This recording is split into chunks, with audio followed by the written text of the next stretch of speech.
Dobrý deň. Dnešným hosťom programu Trojica Air, a vlastne posledným tohtoročným hosťom programu Trojica Air je fínsky prekladateľ, ale teda nielen prekladateľ, ale odborník na jazyky, odborník na kultúrne, medzikultúrne kontakty Mika Laksonen, ktorý práve v Banskej Štiavnici prekladá poviedky ruská klasika Dana Majlinga a vítam nielen Miku Laxonena, ale vítam aj v pohodlí bratislavského bytu Dana Majlinga, spisovateľa, dramatika, dramaturga, usadeného pred svojou veľkou a rozsiahlou knižnicou. Takže dobrý deň.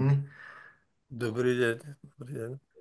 Vy sa poznáte navzájom, myslím osobne, alebo sa vidíte teraz vlastne cez Zoom poprvýkrát? Dobrý deň aj ja prajem a ďakujem, že tu môžem s vami byť, je to pre mňa veľkou cťou. No, ešte sa nepoznáme, niečo som už konzultoval s pánom Majlingom, ale s tvorbou pána Majlinga som zoznámený teda s dramatickou tvorbou Láska, prsty, Salman Rushdie a Všetko zlé, ak sa nemýlim. A samozrejme Ruda poznám a Gemer tieto komiksy a ruskú klasiku, ktorá je teda moja srdcovka. Takže prostredníctvom literárnej tvorby pána Majlinga trošku poznám. Dobre, Dano sa k tomu zatiaľ nevyjadruje. Nie, tak my sme si už písali, nepoznáme, prvýkrát sa vidíme takto, ale máme veľa známych spoločných, veľa, minimálne Sašu Salmelu, takže sa poznáme cez ňu, no.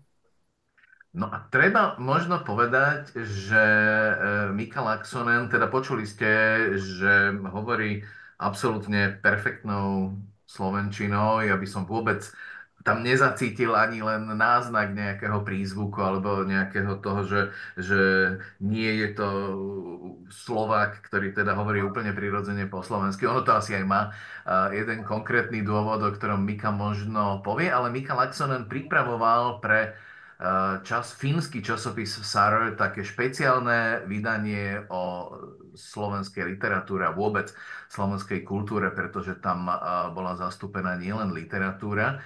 Takže ako to je s tou slovenčinou a koľkými jazykmi vlastne Mika hovorí?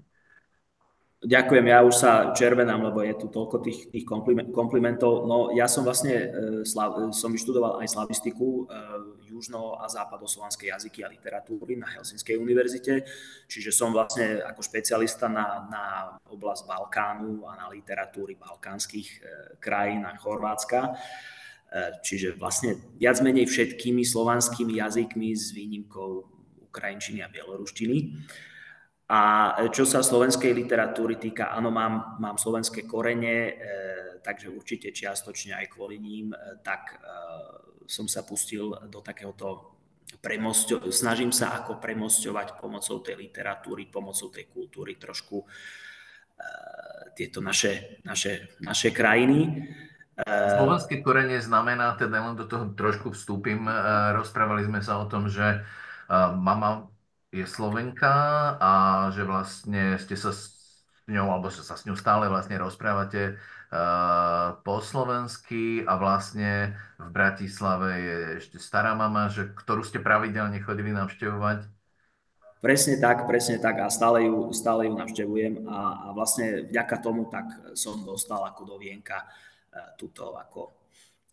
tento záujem o literatúru a tak, ktorú musím podotknúť samozrejme, že slovenská literatúra aj naďalej je vo Fínsku veľkou neznámou, ale máme už našťastie to, čo ste spomenuli, tú prvú lastovičku, tento literárno-kultúrny časopis SAR, vlastne čo je v preklade Trhlina, tak tam vyšli, to bolo vlastne monotematické číslo venované výlučne slovenskej literatúre a kultúre, hlavne tej súčasnej, je tam aj poézia, trošku je tam aj válek.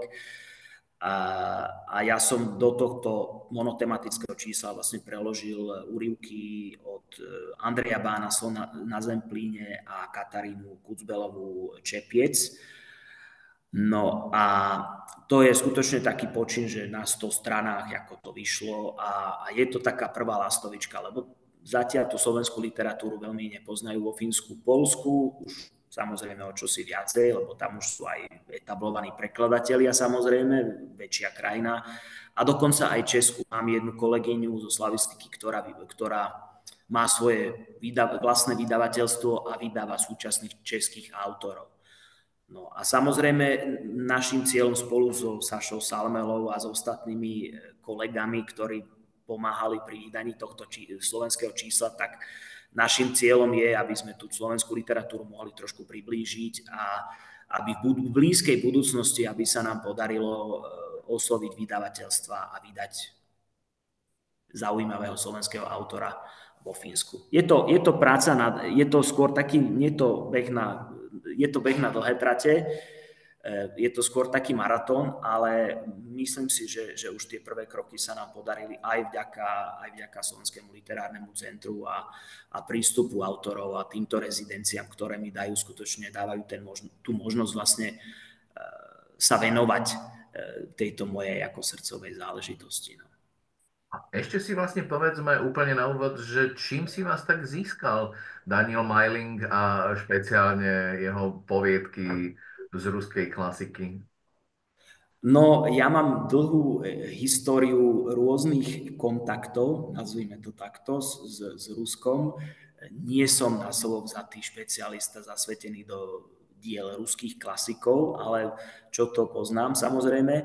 A hlavne tá originalita toho diela, tá vlastne príbehy ako môžu sa zdať ako niekomu ako banálne, ale je v nich vlastne obrovská filozofická ako hĺbka. Že na jednej strane sa to dá vnímať ako sám autor povedal, že ako určitý fake, čosi banálne, že niekto chce ako fejkovať, kopírovať literatúru alebo robiť fejkovú literatúru, ale pritom v tých príbehoch je určité zrkadlo ako spoločnosti, sú tam vlastne pod povrchom dosť vážne témy ako o Bohu, o vzťahoch. A myslím si, že v súčasnej dobe sú to témy veľmi aktuálne, aj samotný názov tej knihy. A je to vlastne aj aktuálne tým, že žijeme v období, keď existuje tzv. Akože cancel culture, že proste, že sa že aj tá kultúra sa používa ako určitý druh zbrane.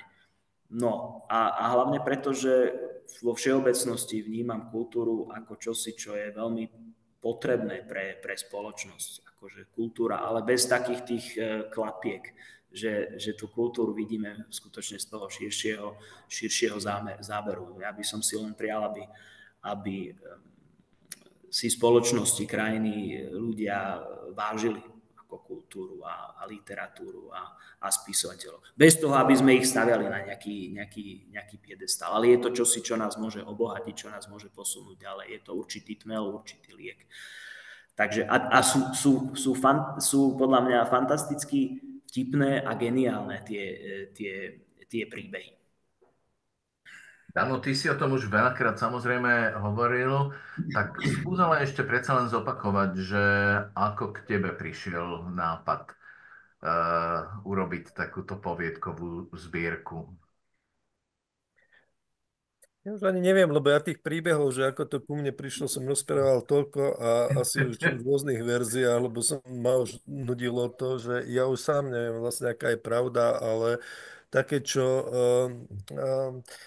Je pravda že ja som mal rozpísaných mnoho tých poviedok dávno predtým, ako vlastne vznikla knižka. Že keď som mal nejakých 20 rokov, tak som písal poviedky do časopisov, do Raku, do Romboidu, do Vlny a potom som mal rozpísaných mnoho takých, možno 12 poviedok, s ktorými som nebol veľmi spokojný, lebo sa mi zdalo, že im niečo chýba, alebo že majú len nejakú jednu vrstvu. A ja som sa vôbec nejako neponáhľal s nejakým vydávaním ich, lebo neboli dobré na to, aby som ich ponúkol niekde do časopisu, ale A asi keď sa to tak zberalo a ja som doplňoval tie poviedky o iné nejaké vrstvy, ktoré mi napadli počas tej doby a tam bola ale dôležitá aj tá práca pre divadlo, že keď som robil dramatizácie a robil som dramatizácie rôzne od Irvina Welša až po tú ruskú klasiku, tak mnohé veci sa mi vlastne v tej hlave tak ujasňovali, napríklad čo sa týka výstavby tých poviedok, že ako by mohli vlastne fungovať, ako, ako by som vlastne tie témy mohol pretlmočiť. Tak toto všetko sa zberalo od nejakého roku, ja neviem, 2002 možno do roku 2015, 2016, kedy som dostal ten nápad, že niektoré veci, ktoré sa mi zdali, že v nejakom slovenskom kontexte pôsobia len ako fejtóny, tak zrazu, keby som ich posunul do nejakej roviny fejkovej klasiky, to som ešte nevedel vtedy, či celkom ruské alebo nejakej, že zrazu nadobudnú nejakú uveriteľnosť.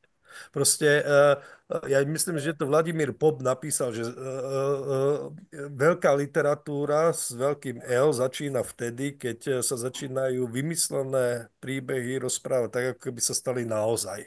Že ty si v takom tom, v takej neistote, že áno, tak viem, že je to vymyslené, ale je to možné. No a Mhm. problém bol, že napríklad, keď tam je tá poviedka o tej, o tom vydavateľstva, kde sa v tej zvláštnej trojici milostno-literárnej tvoria tie romány, tak to je poviedka, ktorá si vyžaduje trochu ako keby kultúru, v ktorej existuje niečo také ako očakávaná literárna udalosť. Čiže ja keď som to mal ako v slovenčine napísané, tak to bolo len fejton. To bolo niečo také, ako keby som... Vieš, napríklad sci-fi, keď píšeš sci-fi, tak všetko tam môže byť vymyslené, ale keď je to, ja neviem, v Amerike, alebo niekto, kto má vesmírny program, to vypúšťa kozmonautov do vesmíru, tak má toto napätie. Je to vymyslené, ale je to reálne možné. No keby si písal sci-fi o vesmírnom programe v Novom meste nad Váhom, tak nikto tomu neverí a zrazu je to len fejton. Je to len fejton. A ja som toto potreboval nie potreboval pri kultúre, lebo proste, či sa nám to páči a viac sa nám to nepáči, ale je to tak, že my nemáme takú očakávanú alebo literárnu udalosť, ako boli, ja neviem, Bílá voda Katežiny Tučkovej. Že to nie je v žiadnom prípade nejaký bulvár, je to historický román, je to veľmi tlstý historický román a predá sa o 100 000 kusov v Čechách. Alebo že napíše niekto Milanovi Kundorovi tlstý životopis a teraz sa 2 mesiace budú o tom vo verejnoprávnej televízii hádať, že či to je hnojomed alebo nie je to hnojomed, do akej miery je to objektívne, do akej miery je to neobjektívne. No, žiaľ Bohu, na Slovensku to tak nie je. No. A mne sa zdalo zrazu, že keď som vymyslel tento rámec, že to sú poviedky, ktoré boli prinesené odniekiaľ, že zrazu dostanú nejakú vrstvu uveriteľnosti. A myslím, že samotný ten nápad som dostal, keď som si čítal Sorokina vo vlaku. Ale či to je pravda, alebo či som si to ja akože tak ako ex post potom domyslel, že to bolo vtedy. Ale mne sa zdá, že keď som čítal Srdcia štyroch alebo nejaký taký preklad Janka Štrasera Sorokina, tak som dostal, že no, že do tej ruskej, že to mám. Ja som totiž to predtým mal naozaj to obdobie, že som pre divadlo robil v priebehu asi 4 alebo 5 rokov 5 tých veľkých ruských románov. Dva od Dostojevského, Kareninu, Mŕtve duše a no, neviem čo všetko tam, no, 3 od Dostojevského, lebo Karamazovcov Zločin a trest a besy. No tak vtedy tak mi ako keby prirodzene som to mal tak nažité, načítané, že mi vlastne prirodzene išla tá ruská klasika a písanie ruskej klasiky lepšie, ako keby som to mal robiť ako francúzsku klasiku alebo niečo iné. No.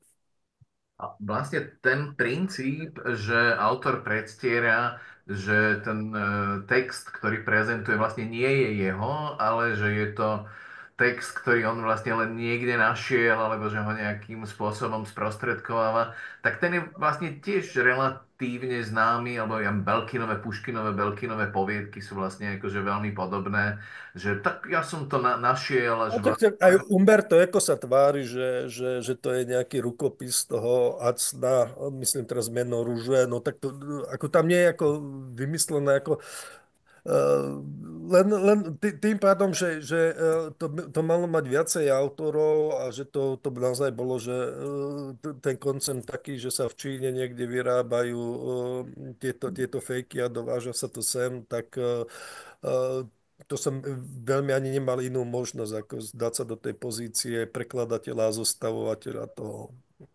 Mhm. No a ako sa prekladá vlastne ruská klasika slovenského autora? Ako sa s tým dá vysporiadať aj vlastne na úrovni jazyka a práve takých tých medzikultúrnych súvislostí?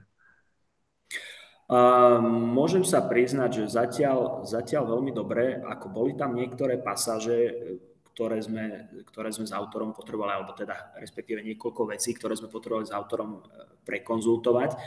Ale tie témy, tým, že tie témy, je to slovenská literatúra, ale témy sú samozrejme univerzálne, takže oveľa väčšie problémy som mal, ak to takto môžem povedať, s Katkou Kucbelovou a s Čepcom, lebo tam sú také ako vyloženie slovenské folklórne témy, ktoré sa už potom trošku musia aj dovysvetľovať akože týmto fínskym príjemcom toho textu. Ale ešte som chcel spomenúť vlastne jednu súvislosť, že vlastne moja prvotina bola Neva Petra Pišťanka. To vyšlo v fínskom literárnom časopise Parnaso pred zhruba 4-5 rokmi. Takže aj toto vlastne spada do kontextu týchto slovenských prekladov s akýmsi ruským pozadím paradoxne. Ale dobre sa to prekladá a tie témy sú skutočne také univerzálne, že nie sú s tým problémy. Teraz som dal niektoré z tých textov samozrejme ešte do korektúry jednej profesorke ruskej literatúry a som zvedavý, že ako bude ona, ako bude ona na to reagovať, na tie texty.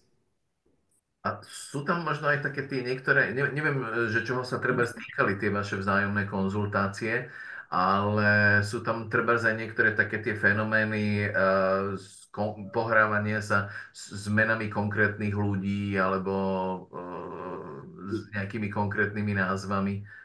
Hej, toto hej a hlavne teda mne išlo aj o ten názov, že ruská klasika, že aby som to správne pochopil, že ako by som to preložil. Lebo ja som najskôr sa chcel vydať cestou toho, že vo Fínsku žije dosť veľa rusky hovoriacich ľudí a ja som najskôr išiel trošku nesprávnou cestou, som to chcel akože jaksik foneticky preložiť alebo takto a autor mi láskavo vysvetlil, že o toto vôbec nejde, že ide tu naozaj o ten fake a akože napodobnenie toho názvu.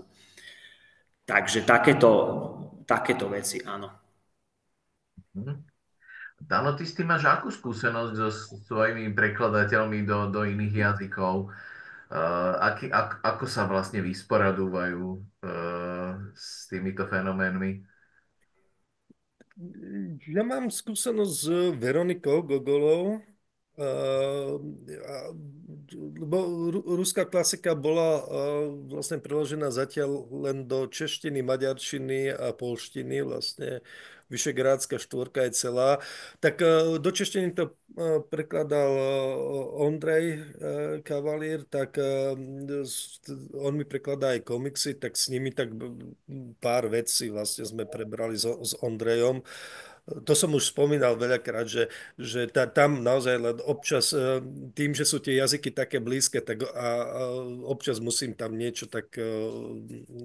že pri Ondrovi si viem vlastne skontrolovať ten preklad aj sám, lebo viacej vlastne čítam zahraničné nejaké literatúry v češtine ako v slovenčine. Tam párkrát ušlo niečo také, že to neviem, či bolo pri ruskej klasike alebo pri Rudovi, že on starú dievku preložil ako stará devka, čo je výrazne iné. Som mu povedal, že to je stará panna, no tak Mhm. no, že tam je ten posud väčší. A maďarský preklad som ja nevedel vlastne skontrolovať, ale tým, že vlastne to prekladal vlastne slovenský Maďar, alebo ja neviem, ako to mám nazvať, vlastne Maďar, príslušník maďarskej menšiny alebo zo Slovenska, čiže tam nebol absolútne žiadny, vlastne všetky tie reálie poznal ako veľmi dobre a tam nebolo absolútne treba nič vysvetľovať. A Veronika bola veľmi náročná vlastne, a teraz to myslím v tom najlepšom, ako to môže byť, že my sme sa stretli a 3 hodiny sa ma pýtala na veci, ako som to myslel a ja som vlastne zistil, že ja vôbec neviem, pri polovici veci som vôbec nevedel, ako som to myslel a ja si myslím teraz, že ten polský preklad je lepší ako originál, lebo až keď mi Veronika dala otázky, tak som vlastne zistil, že tam sú chyby nejaké logické aj v tom texte. A už si nepamätám, čo to presne bolo, ale viem, že to bolo s tou sliepkou v nejakej poviedke, že počúvaj, ale tu píšeš toto a 2 strany je to nejako inak. No tak a vtedy sme sa nejako dohodli, aby to ona opravila, ale to bolo naozaj cítiť, že ona ten text detailne rozobrala a že ho pozná lepšie ako ja. To sa vlastne hovorí, že niekedy jednak, že tí prekladatelia sú vlastne najlepšími čitateľmi, ale že častokrát vlastne dokážu tomu textu aj pomôcť, že dokážu tam vychytať rôzne chyby.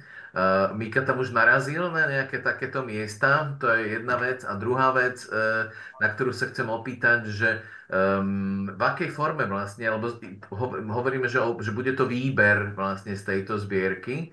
To znamená, že bude to vlastne nejaká ponuka pre nejak fínske literárne časopisy, alebo by to vlastne mohlo výjsť aj ako samostatná poviedková zbierka knižná.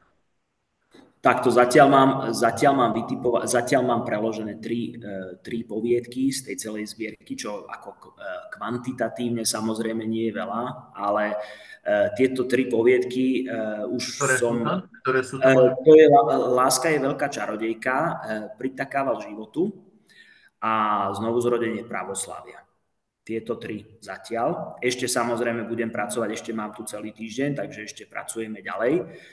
A s týmito vydavateľstvami alebo s týmito respektíve literárnymi časopismi fínskymi, tak vlastne sú tri, ktoré prichádzajú do úvahy. Samozrejme toto SAR, ktoré už vydalo to slovenské monotematické číslo, tak oni chystajú, alebo oni už respektíve vlastne majú svoju aj knižnú edíciu, takže toto je jedna cesta. Oni mi povedali, že áno, majú o to záujem, ale samozrejme chcú sa najprv oboznámiť s týmito ukážkami. No a čo sa týka toho samotného ako štýlu a tak zatiaľ som nenarazil na nejaké také problémy. Možno je to aj tým, že tie veci, ktoré sú tam ako opisované v tých poviedkách, tak predsa len tí náročnejší fínsky čitatelia, tak si myslím, že vo všeobecnosti sú dosť dobre oboznámení aj s tými ruskými reáliami, aj s tými opísanými vecami. Takže v tomto som nevidel problém. Ale čo sa týka nejakých takýchto technicko-historických vecí, tak zatiaľ nie. Ale je možné samozrejme, že ešte pri ďalších týchto korektúrách a tak je samozrejme všeličo sa ešte môže objaviť a bude treba ešte upresniť. Takže ja zdôrazňujem, že pri mojich týchto prekladoch, nakoľko som ešte taký prekladateľ, ktorý sa iba etabluje, tak mám ľudí, s ktorými mám tu čest spolupracovať, ako so Sašou Salmelou a Érom Balkom, ktorý nakoniec preložil Vojnu a mier do fínčiny z ruštiny a ovláda aj slovenčinu, aj češtinu. Takže mám ľudí okolo seba, s ktorými tieto veci konzultujem a som za to vďačný, lebo to je, z mojej strany je to aj taká trošku tímová práca. Teraz taká veľmi ako špekulatívna otázka. Priznám sa, že pokiaľ aj poznám fínsku literatúru a ako keby nejakú takú možno, že niečo, čo by sa dalo povedať, že takú introvertno mlčanlivú fínsku Fínske podivno? Fínske podivno? fínske podivno, ale No. vôbec aj ako keby takú introvertnú fínsku povahu, tak ja mám pocit, že tam možno sú aj také trošku nejaké prepojenia, nie medzi slovenskou a fínskou literatúrou. A ja si myslím, ak môžem toľko doplniť ešte, že ja si myslím, že práve preto fínska literatúra, myslím si, že celkovo vo svete je dosť úspešná, preto lebo to, čo Fíni nepovedia na rovinu, tak majú možnosť to pretaviť do tej svojej literatúry. Lebo vo Fínsku ten vnútorný život je taký ako bohatší, než to, čo sa povie na rovinu. Hovorí sa, že Fín dokáže mlčať všetkými svetovými jazykmi. Ale je tam určite, áno, máte pravdu, je tam určité takéto prepojenie. A napokon pri prekladaní tak ma napadol jeden náš, teda fínsky autor, Veikko Huovinen. On síce žil počas obdobia ako finlandizácie, ale to boli skôr také historické paródie, ale on si dovolil v takom dosť neľahkom medzinárodno-politickom období pre Fínsko parodovať Hitlera a Stalina. Myslím si, že jeho diela nie sú moc preložené do iných jazykov, napokon už je to písal pred 50 rokmi, ale tam tiež nachádzam akože určité paralely, hoci tuto v ruskej klasike to nie sú ako historické parodie, ale určité spojitosti sú také zaujímavé. Áno, ty sleduješ súčasnú fínsku literatúru, alebo také tie motívy, že kde sa vlastne akože prepája realita s rozprávkovými postavami alebo s nejakou mytológiou a vlastne nejaké rozprávkové reálie sa stávajú súčasťou normálneho súčasného života, taký ten Pasi Ilmaríri, Jaskelainen. Ja teraz rozmýšľam, že ktorý z nich napísal toho farára, to putovanie s tým medveďom je. To je Arto Arto Parsilina. Áno, Pasalina. áno, áno. No to bolo aj v divadelných kruhoch. Robili to minimálne nejakí ochotníci, to robili ako divadlo. Mne sa zdá, že Spartak, tieto veci poznám nejaký naozaj. To som aj čítal, lebo som sa pripravoval vtedy na tú prehliadku, aby som vedel, že ako robia dramatizáciu z toho. Ale nejaký odborník naozaj na fínsku literatúru nie som. No tak samozrejme, že čítal som všetko to, čo vychádzalo, tak to nie je súčasná literatúra, no ale Mika Valtáriho a Egyptiana Sinue a tieto veci, čo sme mali my v knižniciach, to som čítal. Ale nejaký odborník nie som. Nie. Mhm. A pritom tej fínskej literatúry, akože ak to máme porovnať, tak tej fínskej literatúry bolo preložené nepomerne viacej No, do, do slovenčiny a vlastne Do sú tu češtiny. dodnes ako skvelí aj češtiny samozrejme, a sú tu dodnes akože skvelí prekladatelia fínskej literatúry, ako napríklad Zuzka Drábeková, ktorú osobne poznám tiež. mhm. No ja musím povedať, že ja som úplne nadšený čitateľ práve týchto motívov, práve tento Pasi Ilmari Jaskelainen a celá tá vetva toho fínskeho podivna.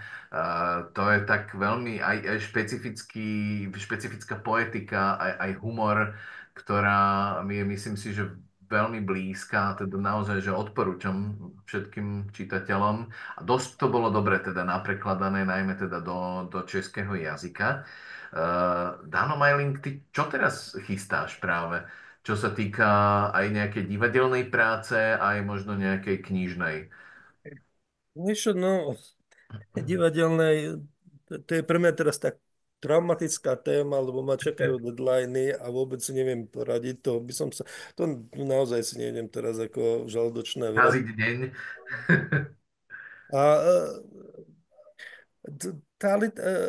čo sa týka komiksu, tak robím na Gemery 2, ale nie tak intenzívne, ako by som si ja alebo Ferči mali želal.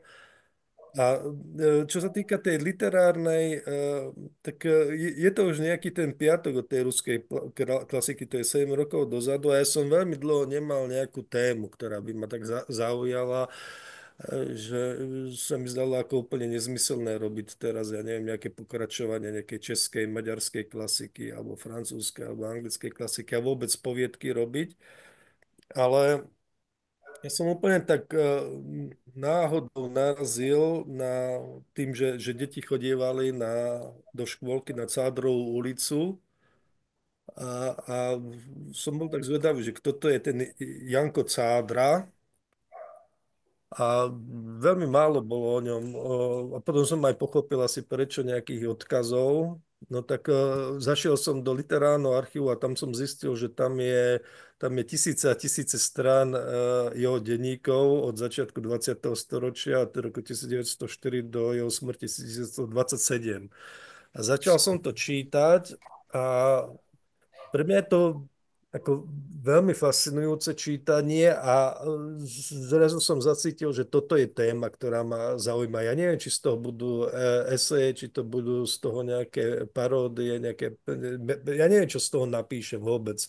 Ale to, že to je pre mňa zaujímavý materiál, tak čo sa týka doby, čo sa týka zmýšľania, čo sa týka vzťahov, aké on prazvláštne mal a s kým všetkým a chcel mať a nemal. Všetky tie jeho pocity, keď zmareného života, premrhaného života, ale na druhej strane ako života prežitého v takej zvláštnej láske.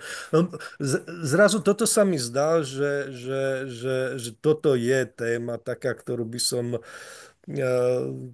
chcel nejako spracovať. Ale či to bude nejaká ako beletria prešpikovaná esejami, alebo či to budú nejaké pseudoeseje, ktoré sa budú tváriť ako eseje, ale popri tom to budú také blbosti nejaké popísané s nejakým odstupom a s nejakou iróniou, to ešte neviem, ale mám veľmi veľa poznámok, ale je to práca, proste, to, kým ja skončím s poznámkovaním toho rozsiahlej tej pozostalosti, že čo tam všetko je, tak som si vypočítal, že ten optimistický scenár počíta minimálne s rokom práce na tom. No.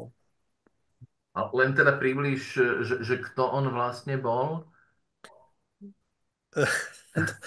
To je veľmi nadlo.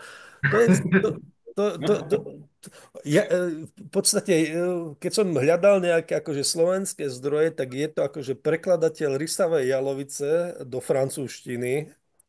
On preložil francúzštinu, ale on celý život prežil v podstate ten produktívny mimo Slovensko. Bol v Mníchove, osobne sa poznal s Málerom, s Le Corbusierom, ale to, akým spôsobom sa s nimi poznal, je tak slovensky špecifické.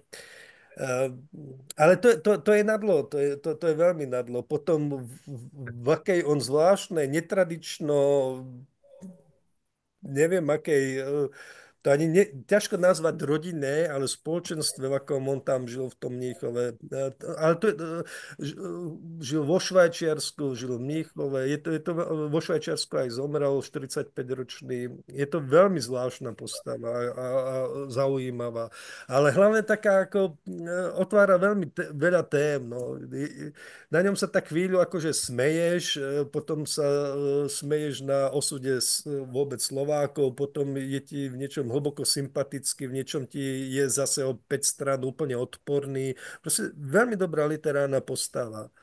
Lebo v ňom je naozaj ako niečo typicky slovenské, potom je to ako taký slovenský Jára Cimrman trocha, že on celý život tak chcel, on prekladal, ale celý život mal také, aj sníval o technických veciach, že on napríklad v tom Mníchove, on reálne videl ešte pred prvou svetovou vojnou lietadlá, ktoré no a on mal taký patent, že proste, aby sa tí ľudia nepadali, že mal vymyslený taký elektrický akumulátor, ktorý by vlastne po vypovedaní motorov to lietadlo pekne znieslo na zem, alebo mal vymyslený taký mechanický obracač nôt pre dirigentov, ale nikdy to.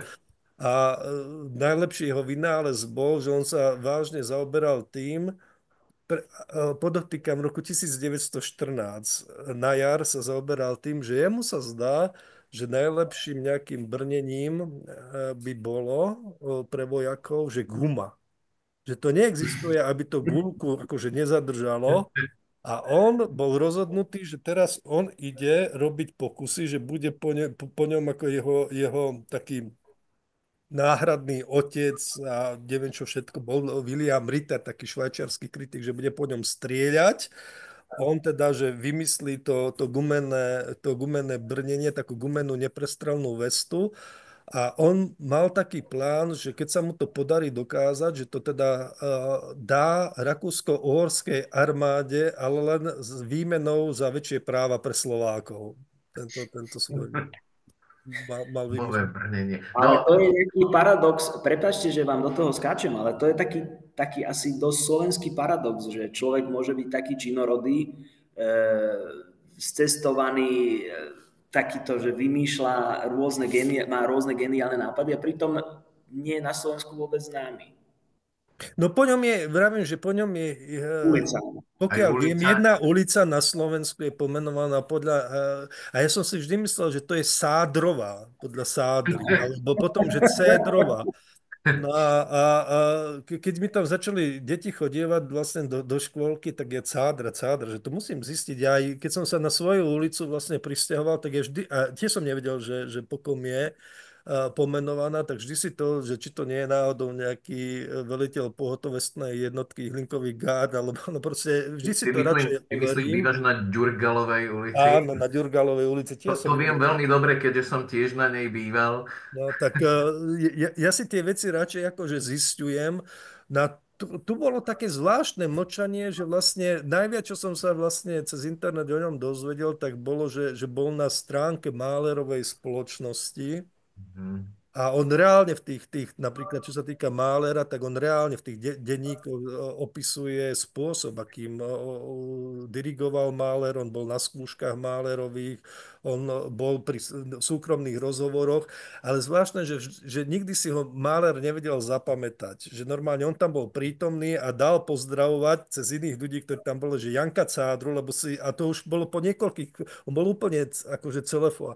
Ale on sa tam vlastne chváli niekedy, že keď skúšal, mal premiéru už neviem ktorej symfónie Mahler, tak vlastne on bol tam pri ňom, pri tom pultíku a toto je veľký prínos Slovenska do dejín naozaj tej akože svetovej hudby, lebo Mahler mu dával, on tie partitúry svoje upravoval počas tej skúšky, ktoré tam mal. Na Mahler dával to Cádrovi a Cádra mal totiž to veľmi dobrý nožík a on tam vyškraboval niektoré noty vlastne. Že náš slovenský príspevok do dejín naozaj akože tej veľkej ako hudby je to, že Cádrovi môžeme vďačiť za to, že nepočujeme v Mahlerových symfóniách noty, ktoré by ich mohli celkom zničiť, keby tam nebol Cádra s dobrým ako vreckovým nožíkom, ktorý to celé tam vyškrabal. A potom ten Cádra mu ukradol niekoľko taktoviek, teda Mahlerovi, lebo on bol aj taký zberateľ takých artefaktov, že on bol také, ako boli v 60. rokoch tie groupies, ktoré boli, tak on bol taký groupie, čo sa týka vážnej hudby. Lebo naozaj Richarda Straussa tak videl, ako vlastne na život dirigovať a tak ďalej. A aj tie jeho ako veľmi zaujímavé sú tie jeho analýzy vlastne toho, čo počul. No, lebo to sú také...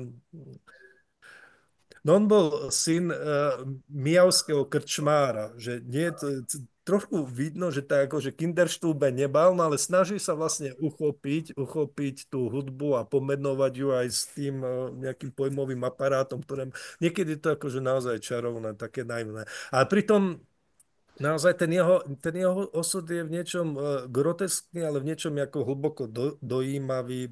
No, ja neviem, čo z toho bude, ale teraz, ako keď sa ma pýtaš na nejakú tému, ktorá možno sa dočká nejaké, možno to v divadle niekde urobíme, možno bude z toho nejaká séria esejí, ale to, čo ma zaujíma, mňa vôbec tá ako epocha, lebo ja mám rád napríklad Juliana Barnesa, ten muž v tom šarlátovom plášte, ktorý sa tiež týka tejto epochy konca 19., začiatku 20. storočia. Mám veľmi rád tie knihy Romana Holeca, slovenského historika, ktorý sa dotýka vlastne týchto posledných rokov a pred tým veľkým šokom kultúrnym prvej svetovej vojny. No tak ja kvôli tomu som sa začal o to zaujímať, lebo tam sú naozaj ako keď to človek číta s tým vedomím, kam to potom smerovalo, tak niektoré veci sú tam naozaj bizarné, že napríklad v tom Mníchove ten Cádr opisuje, že tam sa celé pluky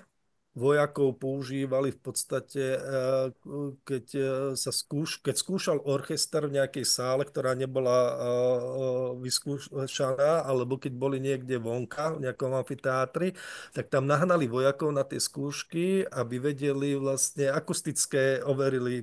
Vtedy používali NATO vojakov naozaj, že tam prišlo 4000 vojakov a ich rozsadzovali, že či majú byť za orchestrom a vlastne oni boli dobrí na odrážanie zvuku.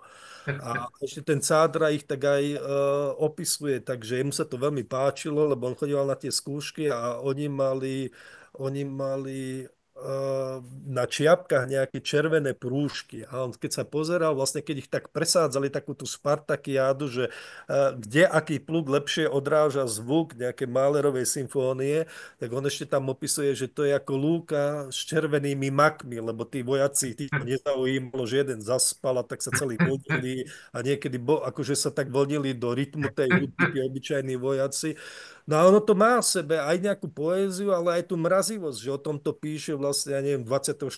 mája 1914, alebo keď, že akí si tu vojaci užitoční na vylepšenie akustických vlastností nejakých koncertných siení a akú poéziu majú to, keď sa do rytmu nejakého Mahlera vlnia so svojimi červenými stužkami. No.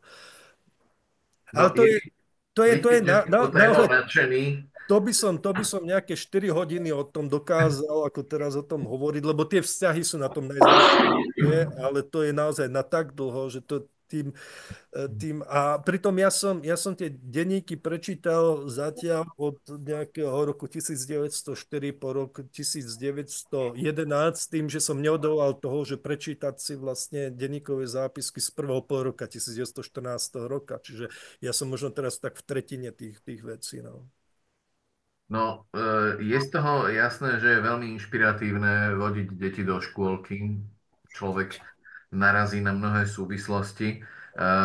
Úplne na záver by som sa ešte Miku opýtal, že ako fungujú jeho prechádzky v Banskej Štiavnici, ktoré pravdepodobne asi po meste absolvuje, že či má nejakú svoju stálu, stabilnú trasu. Možno je tam také slabé prepojenie medzi tým, čo povedal Dano, ale mne sa to tak spojilo, že ja keď som odvádzal syna do škôlky, tak som mal potom pocit, že si zaslúžim takú nejakú naozaj veľmi rozsiahlu prechádzku po, po tej štvrti pod Slavínom a tam sa dali naozaj objavovať všelijaké zaujímavé miesta a súvislosti. Takže máte vy takúto nejakú stabilnú trasu v Štiavnici? Ja som skôr taký objavovateľ, že tie trasy nie sú vždy rovnaké, ale celé mesto samozrejme dýcha tou históriou a kultúrou a dokonca som tu bol aj v divadle, aj na koncerte. Bol som v Štôlni, takže poznám aj niekoľkých spisovateľov z tejto oblasti, Antona Hikiša, ktorý tuším teraz nedávno aj zomrel. Takže to prostredie je veľmi také inšpiratívne a určite mi to dodáva zase ďalšiu energiu do tých prekladov, lebo to tu dýcha históriou a tradíciami. A naviac v takomto zimnom období tak si to užívam ešte o to viac, lebo je tu menej turistov, je to také komornejšie, takže dá mi to veľa, dá sa povedať. Ďakujem veľmi pekne za zaujímavé rozprávanie obom, aj Mikovi Laxonenovi a prajem mu príjemný zvyšok pobytu v Banskej Štiavnici. A veľmi sa teším na na nový projekt Dana Majlinga, pretože tak ako ním je nadšený a je to z neho cítiť, tak sa myslím, že mu to celkom dobre podarilo preniesť aj na nás. A fakt by som si už celkom rád buď niečo prečítal, alebo teda videl to v nejakej divadelnej podobe. Takže pekný deň a prajem veľa úspechov a pekné adventné obdobie vám želám. Ďakujem pekne, napodobne. Pekný deň, bolo mi cťou.